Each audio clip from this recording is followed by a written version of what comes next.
Thank you for stealing at Barnaby's.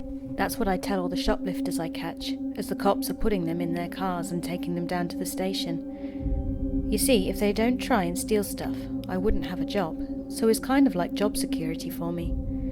Hi, I'm Winston. I'm the LP guy here at Barnaby's. For those of you who don't know what LP stands for, well, unless you've been living under a rock your whole life, you already know what it stands for, but I'm going to tell you anyway.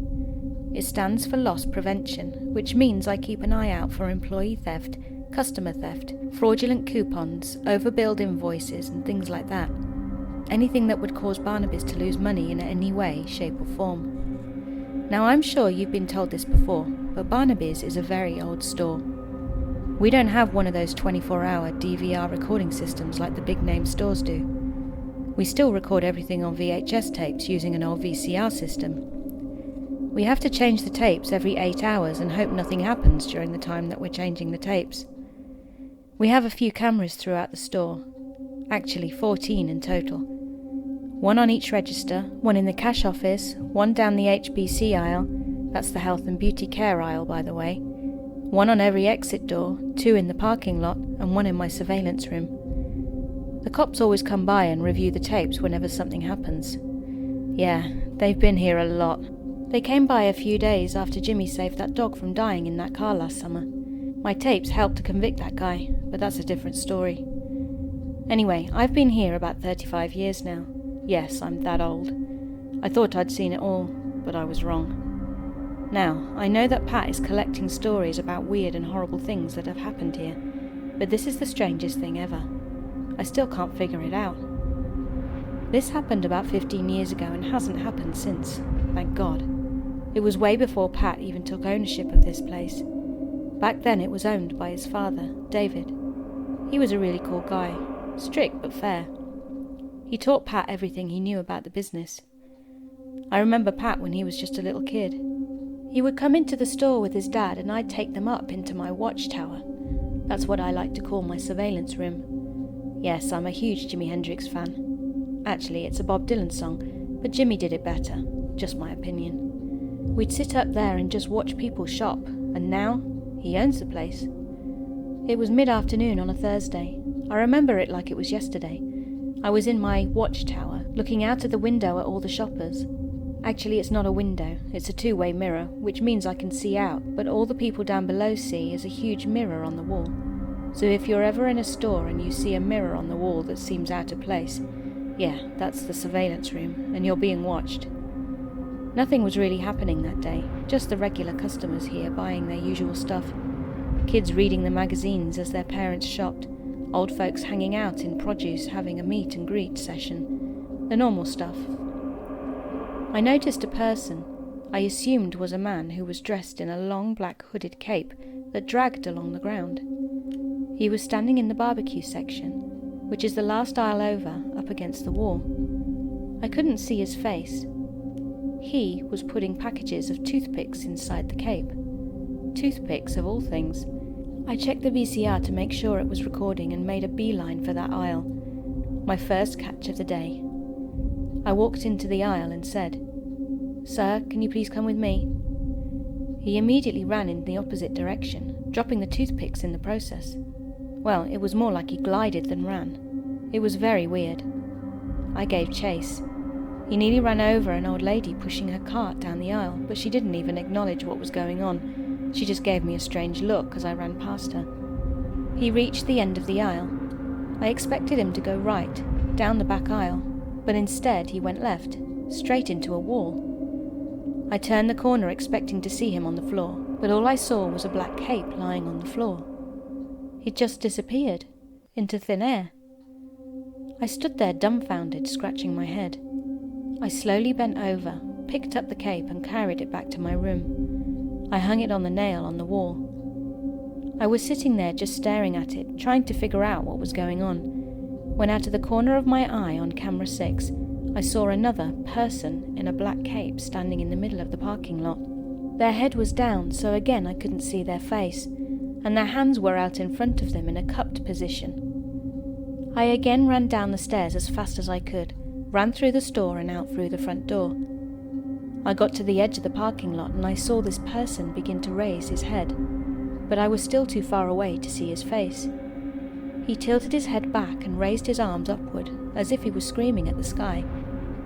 Suddenly a black SUV came around the corner, heading towards him, driving faster than he should have been in a parking lot. I screamed for the driver to stop. Just as the SUV was about to hit him, the cape dropped to the asphalt and the SUV drove over the top of it. This thing just disappeared, just like the first one. I stood there screaming out to whoever would listen. "Did you see that? Did anybody see that?"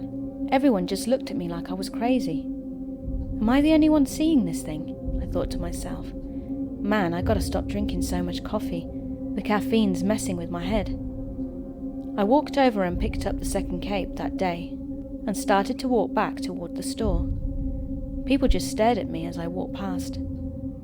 I got back up to my room and I hung that cape on the wall as well. I sat down in my chair and closed my eyes. My mind was going round in circles. What is going on? What are these things? Where did they come from? Why can't anyone else see them? All these questions were going around in my head. Am I crazy? Have I been drugged? Is this for real? Suddenly I felt an intense burning on my shoulders and massive pressure holding me down in my chair. I opened my eyes and tried to scream, but nothing came out. The monitors, all 14 of them, suddenly lost signal, then simultaneously came back on, showing the same camera image. It was the image from the surveillance of my room, the room I was in. There was a black hooded figure standing behind me, holding me down. My body was paralyzed. I couldn't move. The burning was growing intolerable. My head thrust backwards with the force of 1,000 angry men. I started to hear a low guttural growl, like something from the depths of hell. The figure hung its head forward directly over mine. I should have been able to see its face, but it had no face. What I did see was a dark blanket of nothingness. Then, like a movie being played, I saw still frame photos and short film bursts of Native Americans being brutally slaughtered and tortured, their dead bodies lying in huge bloody mounds, forgotten burial grounds. I've heard this place was built on ancient burial grounds, but I never expected this. It was like one of those brainwashing films that you see in spy movies. It was horrifying. The guttural growl intensified until it was almost deafening. The entire room started to shake. The mirror burst outwards. I screamed. The pain and fear then caused me to lose consciousness. I was awoken by David pounding on the door and screaming, "Winston, what's going on in there? Open the damn door." I rushed to my feet, opened the door and saw David standing there. He said, "Oh my God, what happened to you?" I just looked at him confused and disorientated and I said, I don't know. I shut the door and turned back into the room and noticed that the cameras had returned to normal. The mirror was back in its place and the figure was gone, with its cape lying in a ball behind my chair. I quickly stopped the tape and reviewed it. I was sure I must have caught something on there, but there was nothing. No figures stuffing toothpicks in his cape, just me running through the aisle with toothpicks falling on the floor. No figure almost getting run over by that SUV, just me running through the parking lot screaming. No figure holding me down, just me spasming in my chair. No, this can't be happening. I'm not crazy. It happened. I know it did, I said to myself.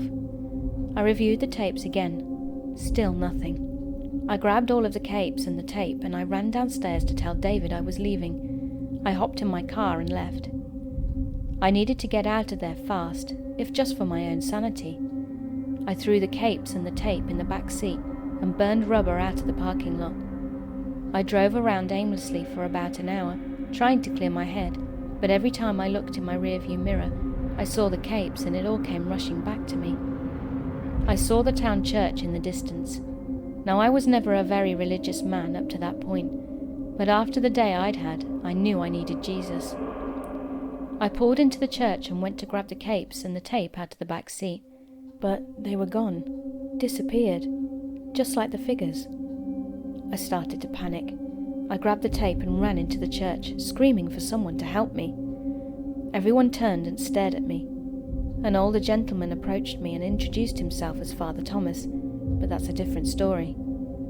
I told Father Thomas what had happened and showed him the tape. He took me to his office, played the tape in his VCR, and there was nothing on it. Nothing but snow.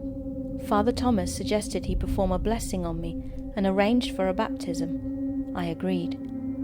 I was rebaptized 2 days later and have been an active member of the church ever since. I returned to work the next day with no questions asked. David just shook my hand and said, "I'm glad you're feeling better. Now get back to work."